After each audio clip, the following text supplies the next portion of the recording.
For those who don't know me, my name is Trici, and I am doing another live video for Bedtime Stories hosted by Burst Into Books. And for those who don't know about Burst Into Books, they do provide literacy and resources for children 6 months to 18 years old. And they do this by representation, by way of diverse authors, books, and storytellers. And they just encourage and develop young readers to just discover books, to share their stories, explore dialogue, and just have fun. So they do this with like youth book clubs, family events, writing and online workshops, educational services, such as the tutoring program that they're hosting this summer from pre-K to 12th grade. So this would be a good time to get your children engaged, get our babies engaged throughout the summer, to get them ready and going for the next school year. So I'll leave the link for all of that in the comments below. But just a little backstory of the book that I decided to read today. So I was walking to the park and I ran into this dope Black man with a saxophone. And so I'm like, wow, okay. Play something for me. Play Duke Ellington and John Coltrane, Sentimental Mood. And he was like, wow, no, I'm just learning, but I would love to be able to play that. But he was just learning. I'm like, okay, how old are you? He was 36 years old. So he was 36 years old. He played a little something for me, and it was beautiful for him to just have learned how to play this saxophone. So I just thought it was really dope, and it inspired me to read a book by or about Duke Ellington. I don't think that it has to be February for us to learn about Black history, but I wanted to introduce Duke Ellington. And so I'm going to read it. It's written by Andrea Davis Pinkney and illustrated by Brian Pinkney. So I'm going to read the book and then I am going to show you the dope illustrations. And for those who are not familiar with Duke Ellington, let me see if I can just pull up Sentimental Mood, because I've been bumping this lately. It's been getting me inspired and in love again with my goals and my visions and things that I want to do in this world. And I've just been really playing this a lot. So let me see if I can get this in the background and kind of set the mood while I read this book. Let's see.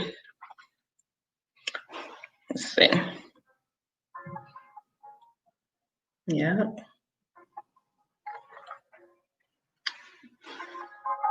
So this is by Duke Ellington and John Coltrane, Sentimental Mood.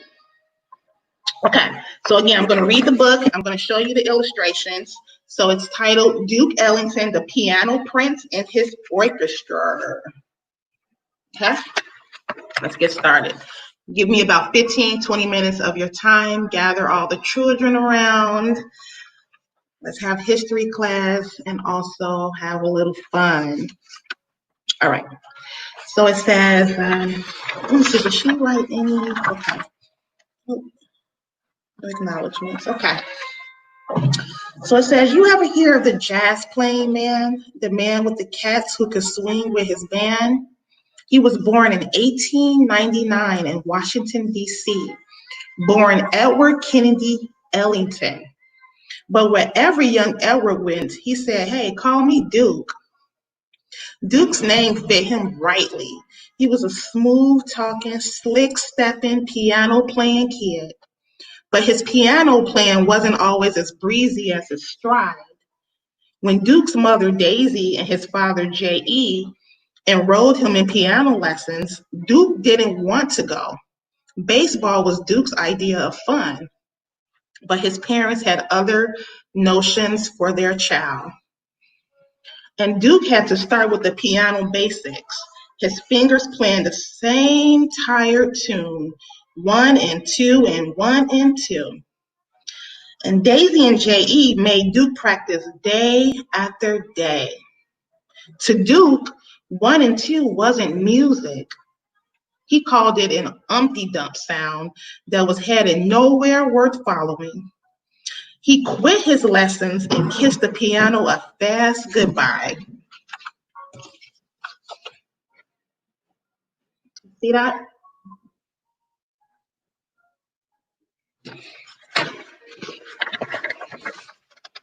Years later, on a steamy summer night, Duke heard that Umpty Dump played in a whole new way.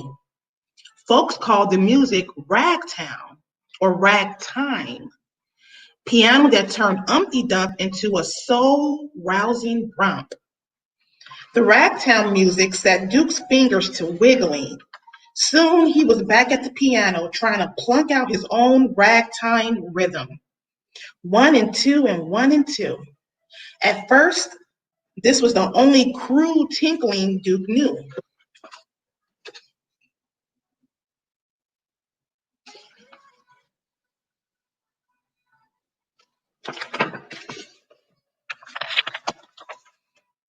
But with practice, all Duke's fingers wrote the piano keys. Duke started to play his own made-up melodies, whole notes, chords, sharps, and flats, left-handed hops and right-handed slides. Believe it, man, Duke taught himself to press on the pearlies like nobody else could. His 1 and 2 Umpty Dump became a thing of the past. Now, playing the piano was Duke's all-time love. He said, forget baseball, right? So when Duke was 19, he was entertaining ladies and gents at parties, pool halls, country clubs, and cabarets. He had fine as pie good looks and flashy threads. He was a ladies' man with a flair to spare. And whenever a pretty skinned beauty leaned on Duke's piano, he played his best music, composition smoother than a hairdo slick with pomade. Ooh. Duke. I love Duke. I love Duke so much. I named my youngest baby after Duke.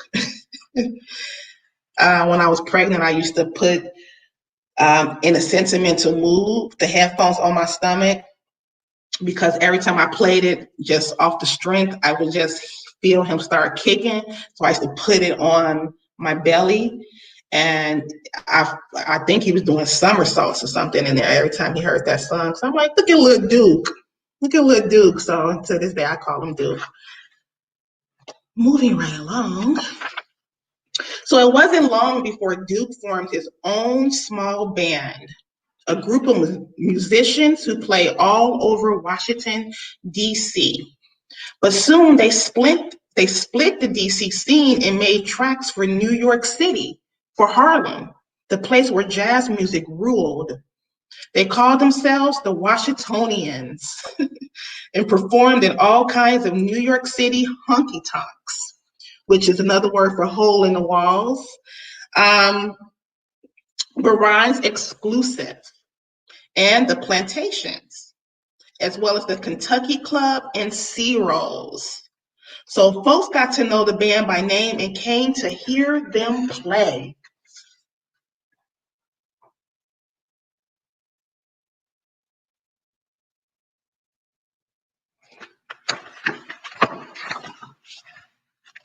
Then, on an autumn day in 1927, Lady Luck smiled pretty on the Washingtonians. They were asked to play at the Cotton Club, Harlem's swankiest hangout, a big-time night spot. The Cotton Club became a regular gig for Duke and his band, and they grew to 12 musicians and changed their name to Duke Ellington and his orchestra. And night after night, they played their music, which was broadcast live over the radio.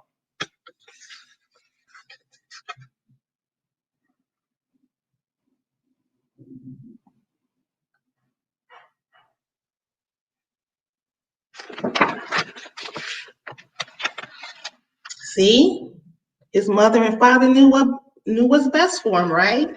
Turns out. For all those homebodies, me, out in radio lovers land, folks who only dreamed of sitting pretty at the cotton, the show helped them feel like they were out on the town. Duke's Creole love call was spicier than a pot of jambalaya, and his mood indigo was a musical stream that swelled over the airwaves.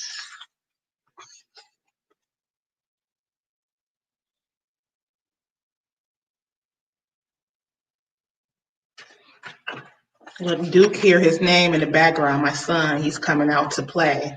He just don't have no clothes on. So if you come put some clothes on, you can come read this book with me, love. Sometimes, okay, you go throw some clothes on, you can come. I'm actually live reading this book. So you can't come, you gotta put some clothes on first and then come back down. Sometimes the orchestra performed their tunes straight up, but other nights when the joint started to jump, Duke told his band to play whatever came to mind, to improvise their solos, right? So to make the music fly. And so this is what they did. Each instrument raised its own voice one by one, and each cat took the floor and wiped it clean with his own special way of playing. Sonny Greer pounded out the bang of jump rope feet on the street with his snare drum, and a subway beat on his bass drum, and a sassy ride on his cymbal. And Sonny's percussion was smooth and steady. Sometimes only his drumsticks made the music, cracking out the rattly beat of wood slapping wood.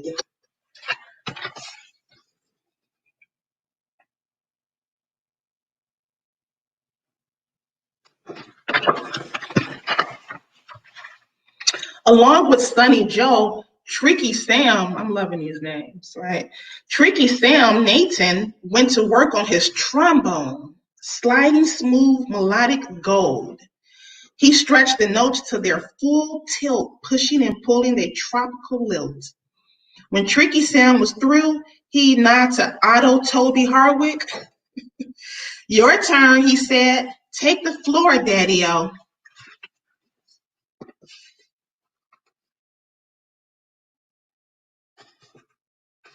Take the floor, Daddy-O.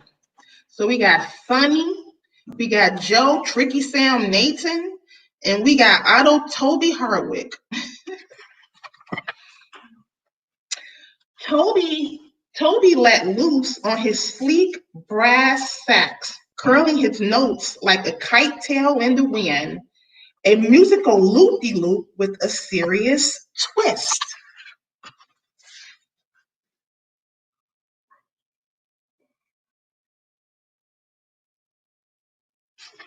You don't have to, baby. You can just listen to me read it.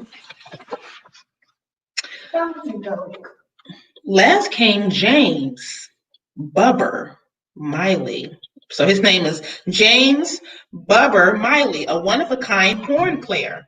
He can make his trumpet wail like a man whose blues were deeper than the deep blue sea. And to stir up the sound of his low moan horn, Bubba turned out a growl from way down in his throat. His gut bucket tunes put a spell on the room. Ooh, I can just imagine. I can imagine the energy that this music brought to the room. To the world, that's right. Yeah, those solos was kicking. Hot butter bop with lots of sassy cool tunes. And when the band did their thing, the Cotton Club performers danced the Black Bottom, the Fishtail, and the Susie Q, which are all names of dances, right? What's some dances now that y'all do? What's that? What's that called? Shoot? I don't know what that is. Any other dances? I don't know the dances. I just know the electric slide, maybe the butterfly. Shoot. Okay, right, right. But back in the days, they did the black bottom and the fishtail and the Suzy Q. And so while they were cutting the rug, Duke slid his honey-colored fingertips across the ivory 88s. What do you think the ivory 88s are? Piano. I was going to say people, but piano. Cool.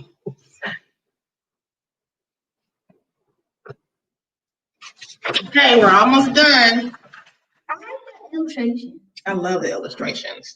So the word on Duke and his band spread from New York to Macon to Kalamazoo and on to the sunshiny Hollywood Hills. The whole country soon swung to Duke's beat. And once folks got a taste of Duke's soul sweet music, they hurried to the record stores asking, yo, you got that Duke? Slide me some King of the Keys, please. Gonna play me that Piano Prince and his band. So people bought Duke's records, thousands of them. In 1939, Duke hired Billy Strayhorn, a musician who wrote songs. Billy became Duke's ace, his main man. And Duke and Billy worked as a team. Together they composed unforgettable music. And Billy's song, Take the A Train, was one of the greatest hits of 1941. This was before all me and your time, right? But it set the stage. This was music right here. Wait, there was thousands of years?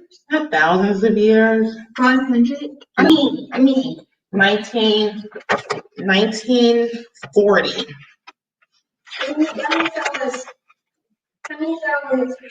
You was, boy, you wasn't even thought of. I wasn't even thought of at the time.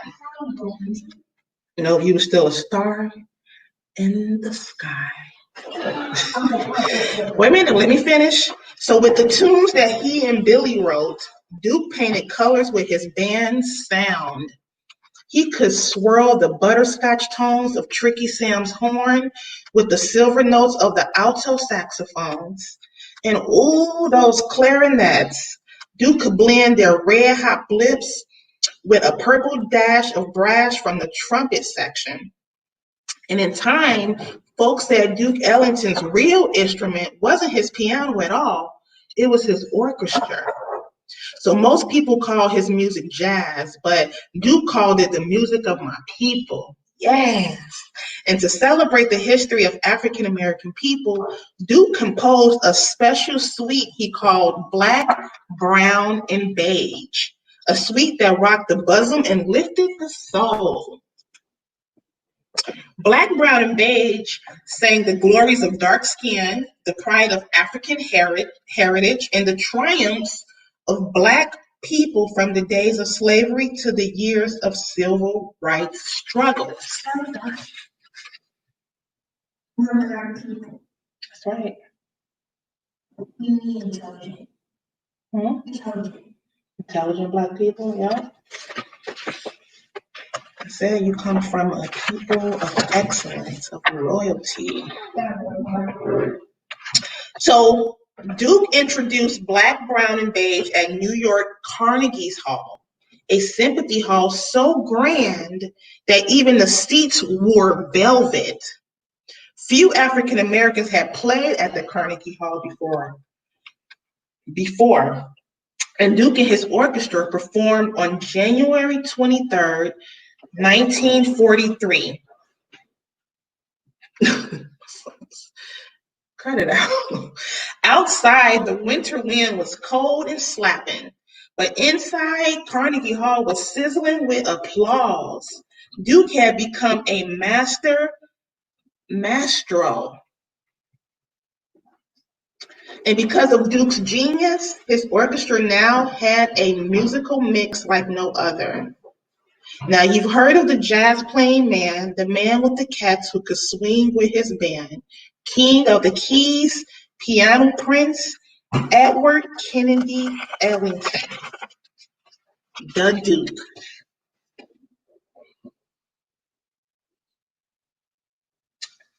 All right, that is the end. And then the book goes on and gives us a few facts about Duke Ellington. But this man was dope, okay? And like I said, I was inspired by listening and meeting a man that was that was 36 years old and who had not given up on his dream. So he felt like, look, although I'm 36, I'm still going to learn how to play this saxophone because this is what I always wanted to do. So that just goes to show you're never too old to go after your dreams and play. Sure. And playing a musical instrument actually raises your IQs. It's just a really good thing to learn how to do. So thank you so much for joining me with Bedtime Stories. I hope you enjoyed it. And again, we're going to just take us out with Duke Ellington in a sentimental mood with with John Coltrane. I can't see you. All right, bye. Be blessed.